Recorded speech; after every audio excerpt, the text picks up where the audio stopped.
Best performing students in the arts courses who will be awarded by Makerere convocation. Ladies and gentlemen, Professor Bunyenza.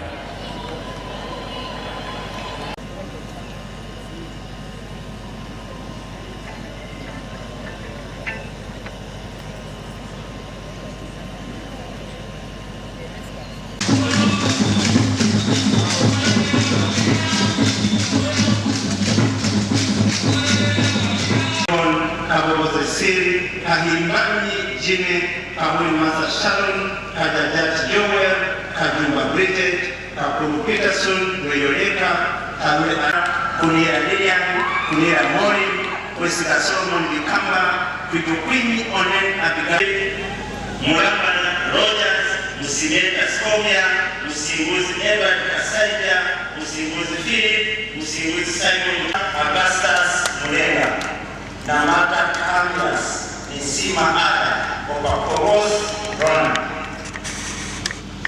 I also of the authority university confer all those persons whose names are being read, the degree of Master of Science in Marketing. Mr. Chancellor, sir, I have the honor to present you the candidates from Makerere Business School of Master of International Business of Makerere University. Akim Stephen, Asimile Bible, now transported, second Yugo Anthony.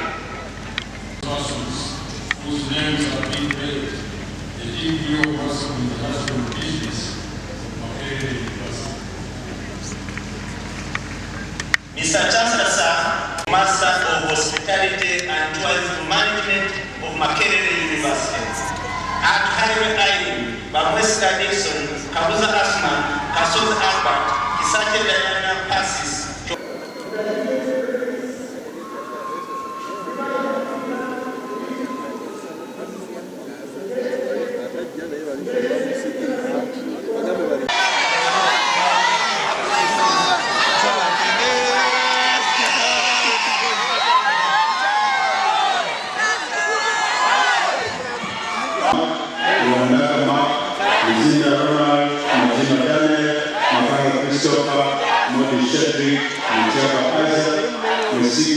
Nicholas, Amabella Sara, Eyokubiri.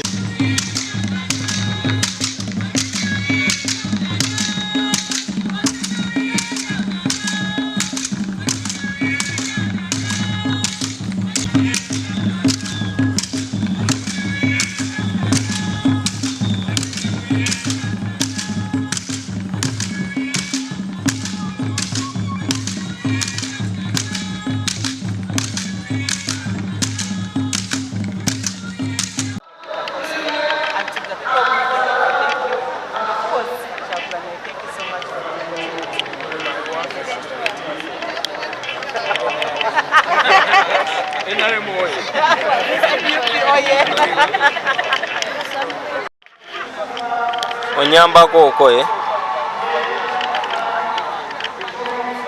So that I thought the last issue.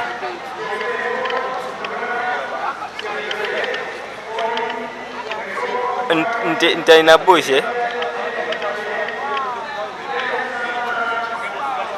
I extend our deep gratitude to one, His Excellency Yoweri Kaguta Museveni and the NRM government for the invaluable financial and other support that the university receives to facilitate their work.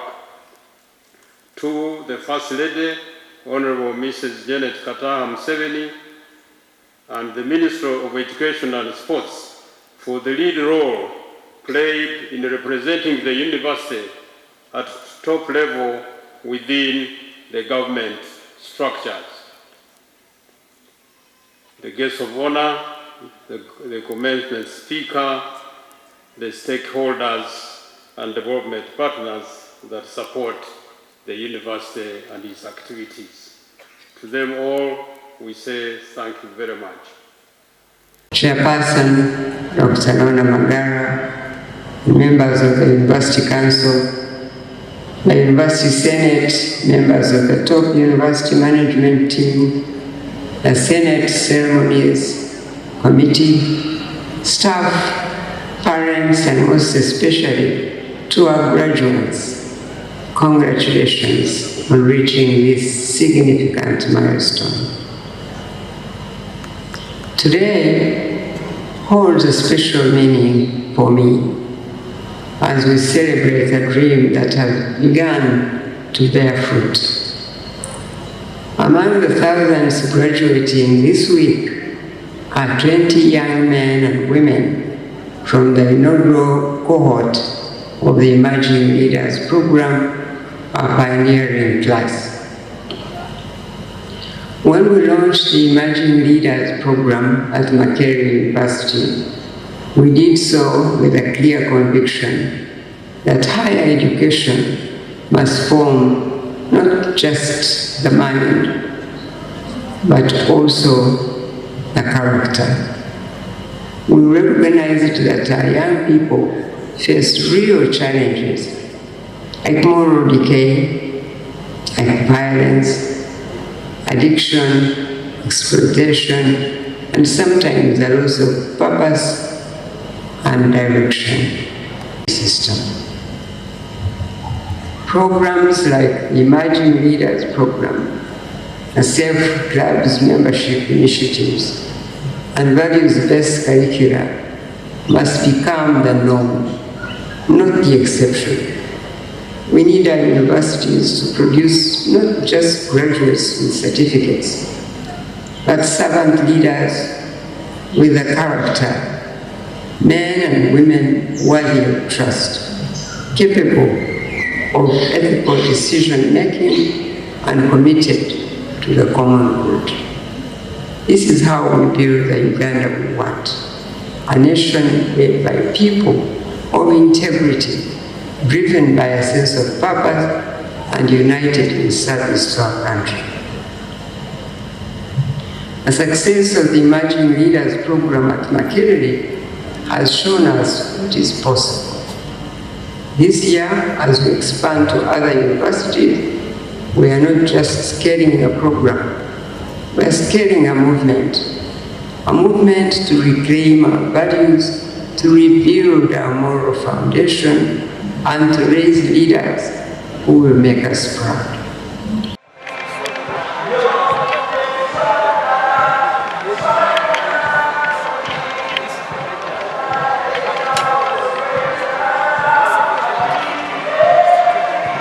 Of Master of Arts in Economic Policy and Planning of Makerere University. Akandida Sheilla, Akoa Lydia, Amaniyo Dravile Sheilla, Amuthaire Chirabo Shiba.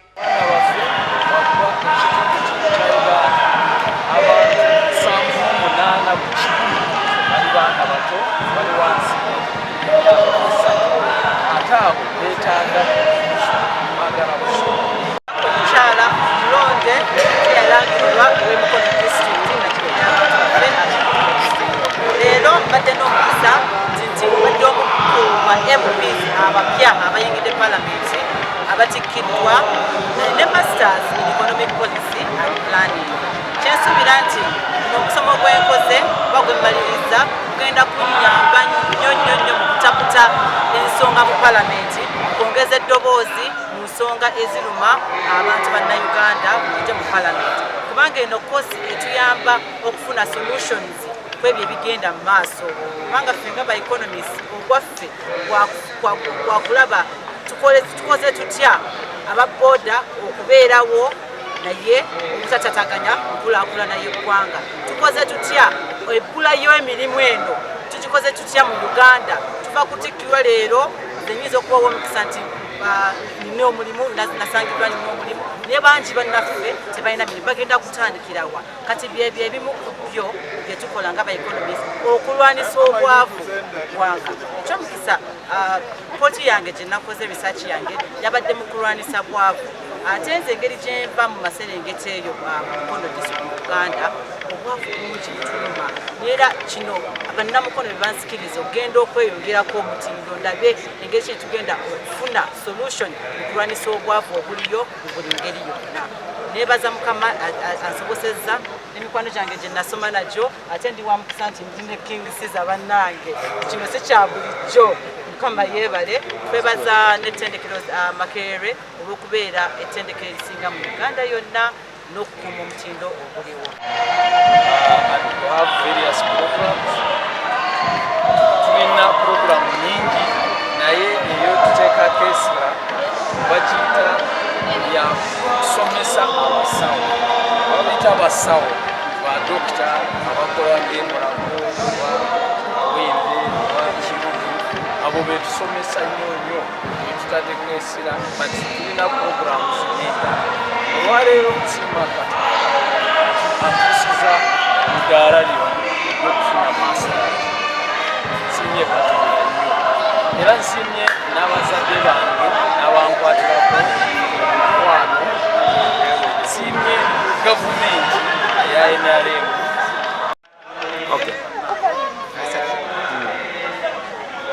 Amanya gange nze Anyumya nkola bachelor's degree in commerce at University Business School nebaza Katonda okubeera nga nze bannamukisa abatikidde olunaku olwaleero era nsaba n'abazadde bayongere okuweerera abaana Katonda konna tebalina bakateekero omwana akole asome entanda gy'omwana gy'oba omusimira kasobola akakoze eki ntadde yakasente akatono akola ki nasoma. Tubayebaziza mwenda nenanenya batukwatiddeko okutwekwaneero. Tweyaziza olw'omukisa guno gw'otuwadde. Amannya gange nze Kyabayinze era nga nsomye business administration MUPS ne diguli. Nebaza Katonda olw'okutuuka wano, nebaza abazadde bange, nebaza na mikwano gyange gyonna eginkwatiddeko Achievers Group yonna lwa Katonda n'ensi yange.